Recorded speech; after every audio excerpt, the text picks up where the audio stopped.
Hey up!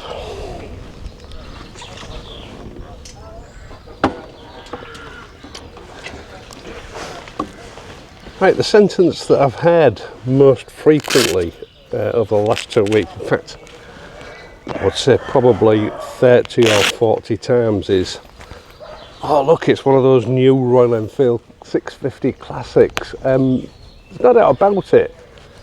This bike certainly is the subject of a lot of hype. This bike really does grab a lot of attention everywhere you go, and I don't think it's just because it's a new model out. You know, people who are not motorcycle oriented tend to gravitate towards it and start asking questions. That's something that you do get used to when you're riding modern classics, but I think it's been a very pronounced reaction from the public with this particular bike, whether it's down to the colour. I suspect you would probably get, you know, a similar reaction in the other colours.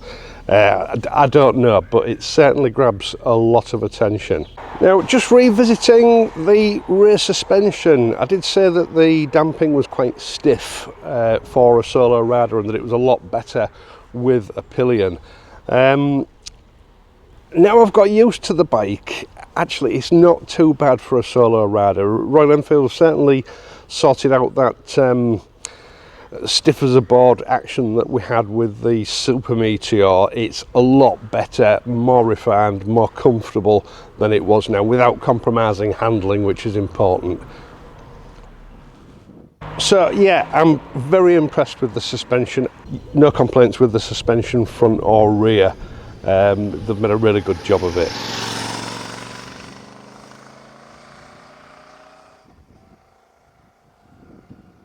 On the move, the classic 650 feels like a big, imposing bike. It feels much bigger than a 650.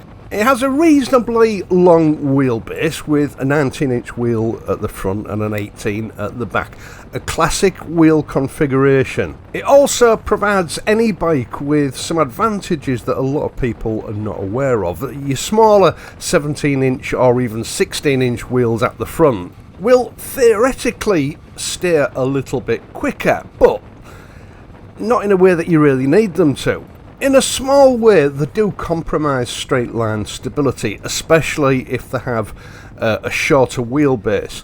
But the biggest difference is that they give the front suspension a hard time. The smaller diameter amplifies bumps, whereas a 19-inch wheel rides over them more smoothly, transmitting sort of less shocks and feedback to the rider. A 19-inch front and 18-inch back is the perfect configuration for this bike. Royal Enfield have hit the nail right on the head with this one. Now, the tyres, these MRF tyres, my first thought with these was they are a substantial improvement over the Seats that Royal Enfield has been using on other models over the last few years. They're definitely very grippy. They give really good, secure handling, but they do seem a bit sensitive to certain road markings and sort of seams on the road where it will, you know, the bike does have a tendency to lurch and sort of jolt over to one side quite abruptly. Now, it's not an issue for me, but I know that it can be an issue for other people. So bear in mind, you know, there's nothing wrong safety-wise with it. A lot of bikes do this. Most bikes do it at some stage or another, depending on the state of wear on the tyres. But the profile on these tyres, the best suited to good roads, seams on the road. I went over Boreas Hill in Paul. They've just resurfaced it, and you had some sort of ridges where they've not flattened the tarmac out properly, and yeah, you couldn't really see them. They were quite well disguised by all the fresh chippings on the road, and it does catch you out from time to time. So for those people who are sensitive to that kind of behaviour with a bike, you know, you might want to look at replacing the tyres fairly early on with something else. It's a shame because in every other way the tyres are really good. Yeah, on some of these, I mean, these are the roads that I test all bikes on. To be fair, a lot of bikes don't behave well on some of these roads. That's why I test them there. It was a bit of a handful over those chasms of doom in the roads further back there. But, you know, it is what it is. As I say, a lot of bikes don't handle well on those roads. I've only had a handful that do. But that shouldn't be considered a criticism of the bike. It's not built for riding over those chasms. Now, just going back to the issue that I had with discomfort on this bike, the very first time I rode it, I did about 30 miles and I was getting quite a numb backside, and as I said, when I got off the bike, my coccyx, your tailbone at the back here, it did hurt for about 10 or 15 minutes. It was quite painful. Now, I thought it was down to the seat, and I think, to be honest, changing the seat will mitigate this. But what I realised it was in the fullness of time is vibration from the engine. Now, this 650 twin engine is brilliant. You know, I can't rate it highly enough. But coming off other bikes that were designed more recently, there's noticeable high frequency vibration once you get just over 50 miles an hour in top gear, which it's not obtrusive. I mean, 5 years ago I would have said it was brilliant. They did a brilliant job of smoothing the motor out, but you know, we have got other even singles now which are smoother. I think it was that high frequency vibration that was causing the problem, because when Paula was on the back when we did the pillion test, we did over 100 miles that day, and I never sort of felt uncomfortable once. Yeah, and I think that extra weight was dampening that vibration down, so I wasn't getting that discomfort. The vibration comes in at just over 50 miles an hour. Yeah, I mean, it's not horrendous. It's only the same as my Interceptor 650, but I think I've just got used to other bikes since then.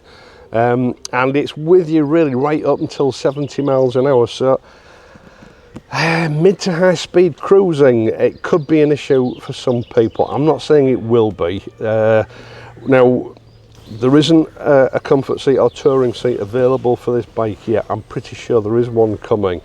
The dual density foam and 3D netting will probably be enough to insulate the rider from that when you're solo riding. So I think that's going to be a must for some people if you get this bike. Brakes. The brakes on this bike are fantastic. We've got the same really tenacious, grabby rear brake that we had on the Super Meteor and I think the Shotgun. In my view, it's slightly keener than the front brake, but what it does mean, especially when you've got a pillion on the back, is you can really haul the bike up with just a gentle press of the rear brake without experiencing any fork dive. You know, I mean, that's good for the rider anyway. It helps to keep control and it stops you putting pressure on your shoulders and your wrists. But it's especially useful when you're carrying a pillion, because you know, you're keeping the bike level all the time. More bikes should be equipped with brakes like this. I think a lot of them have gone for softer rear brakes because of fears of frequently activating the ABS. I've not experienced that at all with this bike, apart from on gravel, which I was doing it intentionally. But yeah, really good braking on this bike, really holds the weight up, solo or pillion, really well. Right, the gearbox. This 650 twin gearbox is known for being a little bit glitchy when the bike is new, especially if you try to hurry it. And this bike doesn't have huge mileage on it. It has gone through the initial running process, but it's still a fairly new gearbox. Now, the linkage on these, it's not a direct connection from the gear shifter straight onto the selector shaft. It goes via some linkages. That has created one or two more glitches than I'd normally expect from this bike. It might just be that the connector needs readjusting, or maybe It's just causing an issue with the gearbox being fairly new. It's not been a major problem, but it's not been quite as precise as I'm used to from the gearbox with this engine.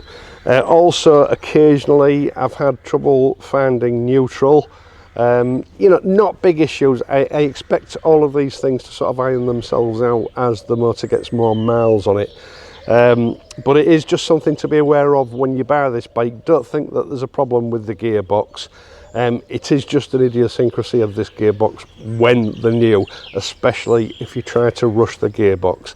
You're better off, just being gentle with it for the first 1,000 miles or so. After that, it will reward you with flawless gear changes.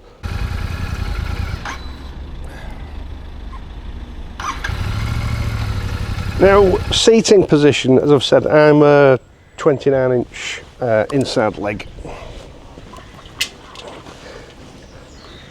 I can flat foot it with relative ease. I can get my feet down all the way. I mean, I tend to cover my brake anyway when I'm at certain junctions, so I'll often just tip the bike over slightly to engage the brake. It just depends on the situation that I'm in. It's a well balanced bike, so you can do that easily, even with a pillion on the back. It doesn't feel like it wants to tip over. Reach to the bars for me is pretty relaxed. It's a proper sit up and beg riding stance. The control levers for the feet, I've heard people complain that they have trouble getting the feet under them. I haven't. Everything seems to be exactly where it should be, really. No complaints with the riding position. It's a perfect touring riding position, but don't get me wrong, this bike really can hustle on the back roads. If you want to make some progress, this bike handles really well. You've just got that little idiosyncrasy with these MRF tyres to take into consideration. It's better on smooth tarmac. It's not a brilliant bike on rough roads. You have to keep your speed down, but the suspension handles everything really well. I think for what this is, a classic bike, I would label it, to be honest. Yeah, it's a commuter, but I would label it as a classic touring motorcycle, because it just feels like that's what it was built for. You have to work the gearbox a little bit more than some bikes that I've been riding in the 650 class recently, probably because we've got a little bit less torque there. Now the other thing is gear indicator. Obviously it's a 6-speed box. It's got a gear indicator, but a little dot kept flashing up from time to time, and I couldn't work out what it was to start with. It's actually a little triangle or an arrow pointing upwards. It's actually got a gear change prompt built into it. In first gear, it'll tell you to change up into second gear at 15 miles an hour. In second gear, it will tell you to change up at 25 miles an hour. In third gear, 35 miles an hour. In fourth gear, 45 miles an hour. I'm just trying to remember how it works. In fifth gear, it will tell you to change into top around about 55 miles per hour. I mean, that's sort of a substitute in my mind for the fact that it doesn't have a rev counter. It does allow you to ride the bike economically without having to sort of guess regarding the revs on the bike. I found riding it in accordance with that gear prompt does keep the eco light on all the time. It might also be handy during the running in stage for people. It's just another little device there that helps you keep your revs down and stops you from over revving it. Right, so that's what I would describe as a brutally honest review of the Royal Enfield Classic 650. It does have its foibles, but The positives far outweigh those foibles. This is a wonderful motorcycle. In my personal view, it would make a fantastic long-distance tourer. It just needs a few little bits and pieces sorting out, especially those seats. As I've said, the touring version of those seats is not yet available, but I've bought one for nearly every Royal Enfield that I've owned, and they are well worth the money. The Classic 650 is a head turner, and for the rider it gives you a wonderful sort of king of the road feeling, if that makes any sense. You know, the engine sounds like it came out of a truck. It's a very commanding seating position, and it really does have that feel-good factor. For me personally, it is a contender for next year's project bike for the year. And I have already received a few requests from people for a comparison between this and the Classic 350 Reborn. If you would like to see that video, let me know and I'll see what I can put together. Some people may think that I've been a little bit overcritical in this review, but you know, I have heard other people complain about the comfort of the seats. They could do with a little bit more support. And I'm not doing any of my viewers any good if I just concentrate on the good and gloss over the bad. And if I'm in any way instrumental in anyone buying this bike, I want them to know what the pros and the cons are. Once again, thank you so much for taking the time to watch this and my other videos, and in doing so helping to support this channel. I really do appreciate it. I'd also appreciate it if you would leave a like and consider subscribing to the channel if you're not already a subscriber.